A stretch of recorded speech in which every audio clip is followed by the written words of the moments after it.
এই কাবার সামনে দাঁড়িয়ে আল্লাহকে সাক্ষী রেখে বলছি, আগামীর বাংলাদেশ হবে কোরআনের বাংলাদেশ, আগামীর বাংলাদেশ হবে ইসলামের বাংলাদেশ, আগামীর বাংলাদেশ হবে কাবার মালিকের বিধানের বাংলাদেশ। কাবার মালিক যে বিধান দিয়েছে, কোরআন দিয়েছে, সেই কোরআন যে কত সুন্দর, সেই কোরআন যে কত মধুর, বাংলাদেশের মানুষ যখন একবার পেয়ে যাবে আর জীবনে এই কোরআন ছেড়ে যাবে না।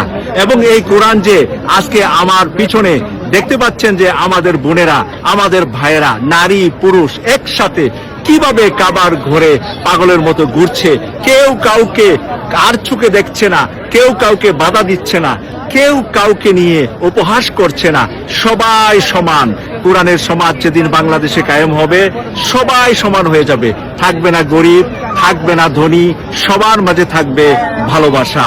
আমাদেরকে এই কাবার মালিকের আইন পালনের তৌফিক দান করুন। ভোটের মাঠে জামাতের একজন লোক যদি খালি তাদের পক্ষে ভোট চাওয়ার দরকার নেই, বিএনপি যে অপকর্মগুলো গত এক বছর করেছে, সেই অপকর্ম করে যদি খালি নামগুলো বলে যে টেম্পো স্ট্যান্ড কে দখল করেছে, কে মামলা দিয়েছে, কে আপনার বাড়ির গরু চুরি করেছে, কে ধরে নিয়ে গেছে, এই প্রশ্নগুলো করার সাথে সাথে ভোটগুলো অটোমেটিক জামাতের কাছে চলে যাবে। ভোটের মাঠে জামাতের একজন লোক যদি খালি তাদের পক্ষে ভোট চাওয়ার দরকার নেই, বিএনপি যে অপকর্মগুলো গত এক বছর করেছে, সেই অপকর্ম করে যদি খালি নামগুলো বলে যে টেম্পো স্ট্যান্ড কে দখল করেছে, কে মামলা দিয়েছে, কে আপনার বাড়ির গরু চুরি করেছে, কে ধরে নিয়ে গেছে, এই প্রশ্নগুলো করার সাথে সাথে ভোটগুলো অটোমেটিক জামাতের কাছে চলে যাবে। বরিশালে 10ম শ্রেণীর শিক্ষার্থীকে ছাত্র দলের নেতারা দলবদ্ধভাবে ধর্ষণ করেছে। পাবনাতে 9ম শ্রেণীর শিক্ষার্থীকে তারা ধর্ষণ করেছে।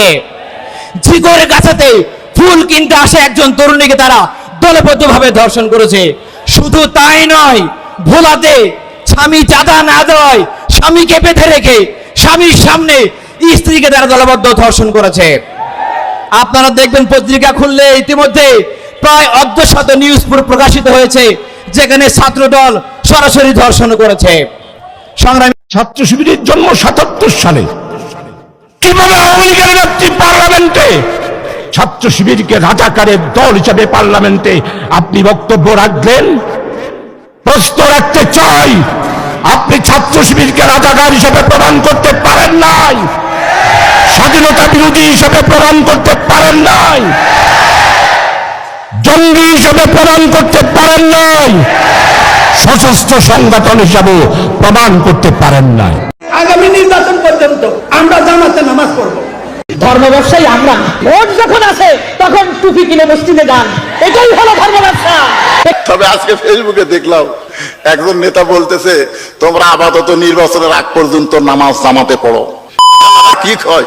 নির্বাচন পর্যন্ত নামাজ, নির্বাচন পর্যন্ত। বিএনপি যদি রাষ্ট্রীয় ক্ষমতায় আসে, জাস্ট আপনি আবারও বলি, লিখে রাখেন, কোট করে রাখেন, 2 সপ্তাহের মধ্যে আওয়ামী লীগের সবাই বাংলাদেশে ঢুকবে, আবার লগি বৈঠা নিয়ে নামবে, আবার বিএনপি কে বিতরণ করে আবার তারা রাষ্ট্রীয় ক্ষমতায় হয়েছে।